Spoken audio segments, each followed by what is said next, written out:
आमदार डॉक्टर जितेंद्र आव्हाड यांच्या मार्गदर्शनाखाली राष्ट्रवादी काँग्रेस शरद पवार पक्ष आता कात टाकू लागलाय। गेल्या काही दिवसांपासून राष्ट्रवादी शरद पवार पक्षात प्रवेश करणाऱ्यांची संख्या वाढीस लागली। काल सायंकाळी कळवा भागातील शेकडो कार्यकर्त्यांनी राष्ट्रवादी काँग्रेसमध्ये प्रवेश केला। यावेळी ज्या लोकांनी आमचा पक्ष सोडून सत्ता गाठली आहे त्यांचा आम्ही पाणीपत करू, कळव्यातील 16 नगरसेवक हे आमचेच असतील असं जिल्हाध्यक्ष मनोज प्रधान यांनी सांगितलं। राष्ट्रवादीच्या कावेरी सेतू येथील कार्यालयात डॉक्टर जितेंद्र आव्हाड यांच्या मार्गदर्शनानुसार ॲडव्होकेट कैलास हावळे यांनी दीपावली स्नेह संमेलन आणि नवनियुक्त जिल्हाध्यक्ष मनोज प्रधान यांच्या सत्कार सोहळ्याचं आयोजन केलं होतं। यावेळी जिल्हाध्यक्ष प्रकाश पाटील, ऋता आव्हाड, नताशा आव्हाड, माजी नगरसेवक प्रकाश बर्डे, माजी नगरसेविका वर्षा मोरे, युवक अध्यक्ष अभिजित पवार, युवक कार्याध्यक्ष राजेश कदम यांच्यासह इतरही पदाधिकारी आणि कार्यकर्ते उपस्थित होते। यावेळी कळवा येथील सामाजिक कार्यकर्ते बाळा कर्लात, प्रशांत जाधव, सुरेश साळवी, साहिल यांनी त्यांच्या असंख्य समर्थकांसह राष्ट्रवादी शरद पवार पक्षात प्रवेश केला। या सर्वांना मनोज प्रधान यांनी प्रवेश दिला। या पक्षप्रवेशानंतर माध्यमांशी बोलताना मनोज प्रधान यांनी कळवा हा भाग आमच्यासाठी अत्यंत महत्त्वाचा आहे। डॉक्टर जितेंद्र आव्हाड यांचा हा मतदारसंघ असून येथील नगरसेवक पक्ष सोडून सत्तेत गेले, परंतु त्यांना हे कळलंच नाही की इथे जी ताकद होती किंवा आहे ती डॉक्टर जितेंद्र आव्हाड यांचीच आहे। आजची परिस्थिती पाहता त्या 9 जणांसोबत कोण गेलं हे आपल्याला माहित नाही, परंतु जास्तीत जास्त कार्यकर्ते आणि सामान्य लोक आमच्या सोबत असल्याचं त्यांनी सांगितलं। तसंच ते आमच्या पक्षात प्रवेशही करत आहेत। त्यामुळेच आम्ही ठामपणे सांगतो की आता 100 दिवसांचं लक्ष्य आहे। येथील 16 पैकी 16 जागा आम्ही जिंकणार। आज आमच्या कार्यकर्त्यांचा उत्साह एवढा आहे की आम्हाला सोडून गेलेल्यांचं पाणीपत केल्याशिवाय शांत बसणार नाही। आम्ही बूथनुसार काम करायलाही सुरुवात केली आहे। आता आम्ही बाकीच्या सर्वांचं पाणीपत करू असंही मनोज प्रधान यांनी सांगितलं। विविध ठिकाणचे कार्यकर्त्यांचा पक्षप्रवेश हात होती गे कार्यकर्त्यांचा पक्षप्रवेश होते, त्याचबरोबर अनेक कार्यकर्त्यांवर जबाबदारी देखील देण्यात असं आहे की हे कळवा आमच्यासाठी अतिशय महत्वाचं होतं। आव्हाड साहेबांचा हा मतदारसंघ आहे, त्यामुळे इथे प्रामुख्याने आम्हाला लक्ष द्यायचं होतं। तुम्हाला सगळ्यांना ठाऊक आहे की इथे 9 नगरसेवक आपल्याला पक्षाला सोडून सत्तेकडे गेले, पण त्यांना हे कळलंच नाही की जी ताकद होती ती खऱ्या अर्थाने आव्हाड साहेबांची होती। आज तुम्ही माहोल बघताय, त्या 9 लोकांबरोबर कोण गेलं मला माहित नाही, पण एकूण एक कार्यकर्ता आणि जास्तीत जास्त लोक आज या ठिकाणी सामील राष्ट्रवादीमध्ये झालेली आहेत, नवीन प्रवेश झालेले आहेत, त्यांना नियुक्त्या करण्यात आलेल्या आहेत आणि जे उत्साहाचं वातावरण आहे ते आपण सगळे बघताय। मी तुम्हाला एकच सांगतो, 100 दिवसाचं टार्गेट आहे। 16च्या 16 सीट या कळव्यामध्ये आम्ही काढणार आणि काढणार।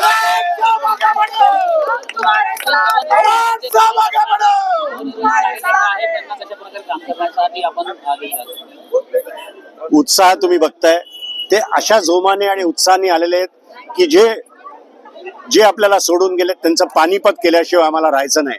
आता उद्यापासून आम्ही दर बूथवर काम करायला सुरुवात करणार आहोत, याद्यांवर काम करायला सुरुवात करणार आहोत।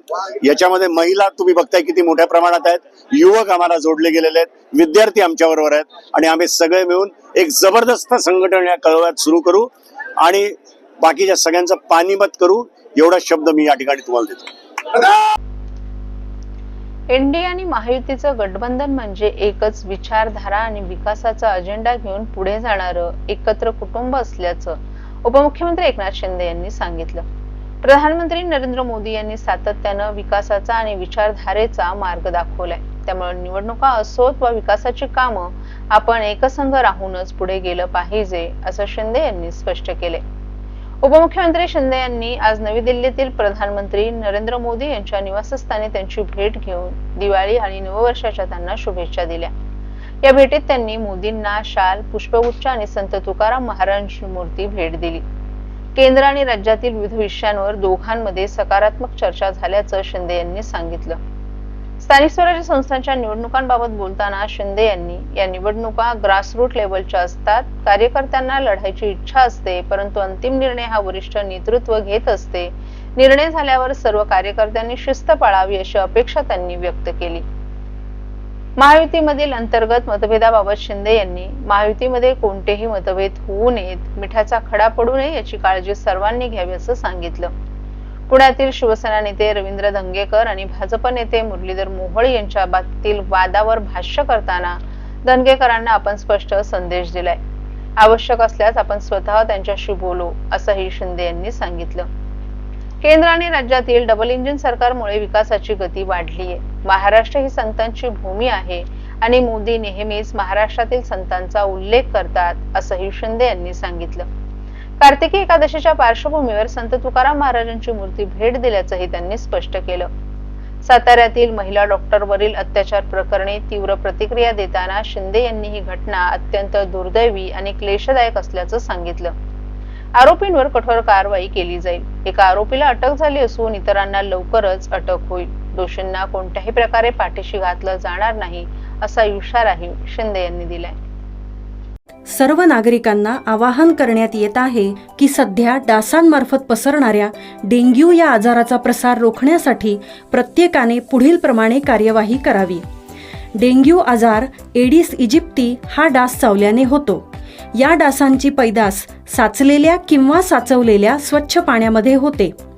8 दिवसांपेक्षा जास्त दिवस पाणी उघडे व साचून राहिल्यास त्यात डास अंडी घालतात.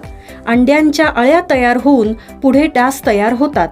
यासाठी आपल्या घरातील पाणीसाठे उदाहरणार्थ बॅरल्स, पिंपे, टाक्या, हौद, रांजणे इत्यादी दर आठवड्याला रिकामे करून घासून पुसून कोरडे करून पुन्हा भरावे. 1 दिवस कोरडा दिवस म्हणून पाळावा. पाणी साठ्यांना घट्ट झाकणे बसवावीत किंवा जुनी साडी, चादर, धोतर यांनी बांधून झाकून ठेवावीत, म्हणजे डास त्यात जाऊन अंडी घालणार नाहीत. घराच्या गच्चीवर, आजूबाजूला, अंगणात कोठेही पाणी साचू देऊ नये. भंगार सामान उघड्यावर टाकू नये. उदाहरणार्थ टायर्स, प्लास्टिक सामान, कुंड्या, टाकाऊ वस्तू इत्यादी. अशा सामानात पावसाचे पाणी साठून त्यात डेंग्यूच्या डासांची पैदास होते.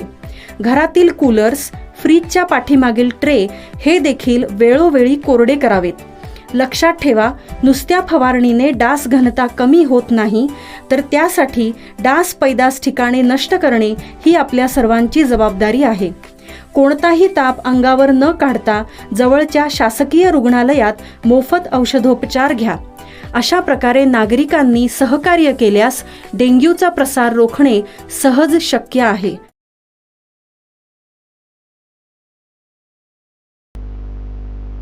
ठाणे शहरातील वर्तकनगर येथे गेल्या 10 वर्षांपासून दीपावली निमित्त मुलांनी यावर्षी माहुली किल्ल्याची प्रतिकृती साकारली आहे. ऐतिहासिक किल्ला ठाणे जिल्ह्यातील भिवंडी तालुक्यातील शहापूर आसनगाव रस्त्यावर आहे. हा किल्ला म्हणजे शिखरांचा समूह आहे. माहुलीगड मध्यभागी आहे, तर पळसगड उत्तरेला आहे आणि भंडारगड दक्षिणेला आहे. हा किल्ला ठाणे जिल्ह्यातील सर्वात उंच किल्ला मानला जातो आणि ट्रेकिंग आणि गिर्यारोहणासाठी एक लोकप्रिय ठिकाण आहे. वर्तकनगर परिसरातील घरकुल मित्र मंडळानं या किल्ल्याची माहिती देऊन परिसरातील मुलं आणि तरुणांनी तयार केलेला 10 बाय 25 चौरस फूट 3.5 फूट उंच माहुली किल्ल्याची प्रतिकृती तयार केली आहे. या किल्ल्याचा इतिहास 15व्या शतकापासून सुरू आहे. सुरुवातीला तो मुघलांच्या ताब्यात होता आणि नंतर निजामशहांच्या तो ताब्यात आला. 1658 मध्ये छत्रपती शिवाजी महाराजांनी तो मुघलांकडून जिंकला, परंतु पुरंदरच्या तहानुसार तो परत करण्यात आला.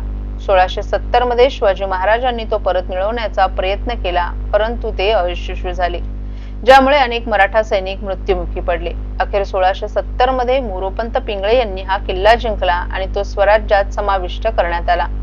हा किल्ला 1817 पर्यंत शिवाजी वंशजांच्या ताब्यात राहिला आणि नंतर ब्रिटिशांच्या ताब्यात गेला. या किल्ल्याचा आणखीन एक इतिहास आहे. असं म्हटलं जातं की राजमाता जिजाऊ गर्भवती अवस्थेत असताना काही दिवस इथे राहिल्या होत्या. याविषयी अधिक माहिती स्थानिक रहिवासी मनश्री बर्डे आणि मंदार बर्डे यांनी पत्रकार प्रसार माध्यमांशी बोलताना दिली आहे.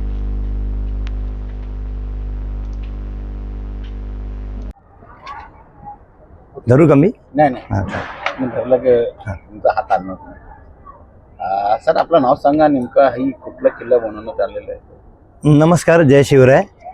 माझं नाव मंदार बर्डे आहे आणि आता आपण जिथे आहोत ती वास्तू आहे वर्तकनगर एरियामधील ठाण्याच्या वर्तकनगर परिसरातील घरकुल मित्रमंडळ म्हणून जी सोसायटी आमची, या सोसायटीच्या बाजूची ही वास्तू आहे.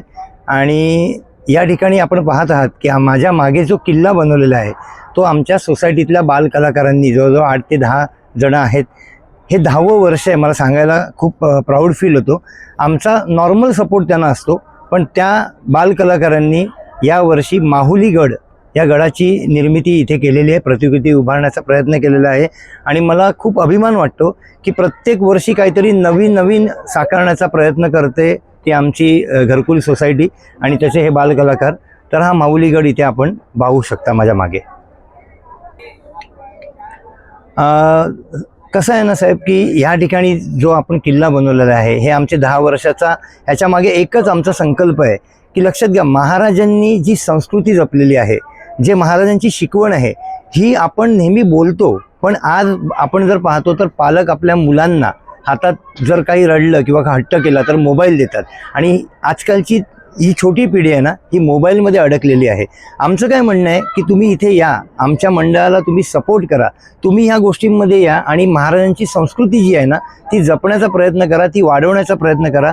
कारण शिवराय नसते तर कदाचित आज आपण इथे नसतो, असं मला अगदी ठामपणे म्हणायचं आहे. त्यांच्या काही शिकवणी आणि त्यांच्याचं स्वराज्य ही माझी श्रींची इच्छा, ही जे ते त्यांचं महत्त्वाचं वाक्य होतं, हे आज कुठेतरी लुप्त होत चाललं आहे. आमचा एकच संकल्पना आहे, आमचा एकच प्रमुख उद्देश आहे की लहान मुलांना ह्याची शिकवण मिळावी आणि कुठेतरी त्यांच्या मनात ती रुजत जावी आणि त्याचं पालन व्हावं, इतकंच आमची इच्छा आहे.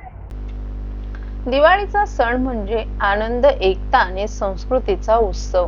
या उत्सवाला ऐतिहासिक आणि देशभक्तीचा रंग देत हनुमान मित्र मंडळाने यंदा राजगड किल्ल्याची भव्य प्रतिकृती साकारली आहे.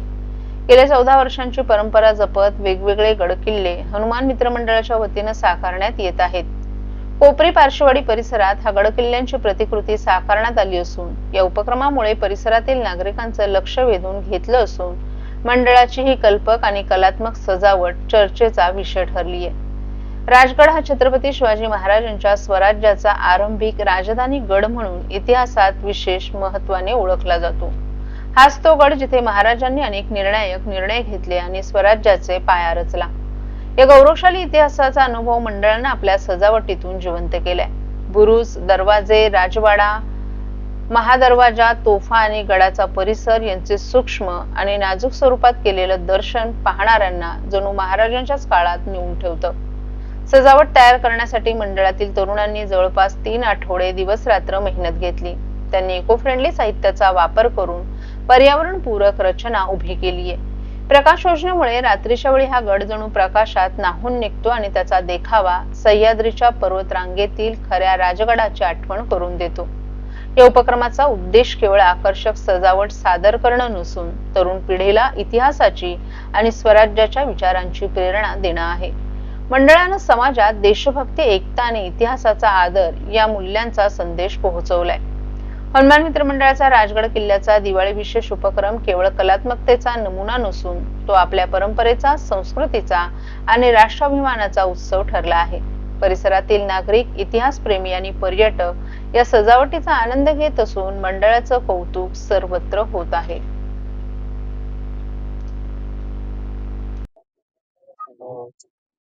किल्ला कशा प्रकारे किल्ला बनवला, कसा अभ्यास केला, तुम्ही स्वतः जाऊन तिकडे अभ्यास करता. नमस्कार, माझं नाव आनंद अरुण पोखरकर. तर किल्ल्याचा अभ्यास आम्ही नेटवर वगैरे माहिती काढली आणि प्रत्यक्षात आम्ही मे महिन्यात वगैरे गेलेलो. 24 आणि 25 2 दिवस आम्ही तिथे राहिलो. किल्ल्यावर जायला जशा 2-3 वाटा आहेत. तर आम्ही पाली दरवाजाने गेलेलो आणि पद्मावती मंदिरात आम्ही राहिलो. एक रात्र तिथे काढली. मग दुसऱ्या दिवशी बालेकिल्ला वगैरे त्या साईडला संजीवनी माची आहे, इकडे शिवळ्या माची वगैरे करून बालेकिल्ला करून दुसऱ्या दिवशी आम्ही उतरलो. सध्या बघायला गेलं तर मुलांना जी युवा पिढी आहे म्हणजे त्या माध्यमातून काय संदेश आहे? हाच आमचा संदेश हाच असतो की लोकांना जास्तीत जास्त किल्ल्यांची माहिती मिळाली पाहिजे, महाराजांची माहिती समजली पाहिजे. त्यामुळे आम्ही जास्त करून जे किल्ले लोकांना जास्त माहिती आहेत तेच किल्ले जास्त आम्ही सादर करतो लोकांसमोर. जसं की मागच्या वर्षी आम्ही तोरणा केला, यावर्षी राजगड, त्याच्या आधी मुरुड जंजिरा केलेला. तर लोकांना फक्त किल्ल्याची नावं माहिती आहेत, पण त्यामागचा इतिहास बऱ्यापैकी माहिती नसतो. तर आमचा प्रयत्न हाच असतो की किल्ल्याचं नावासोबत त्याची माहिती पण लोकांपर्यंत जावी.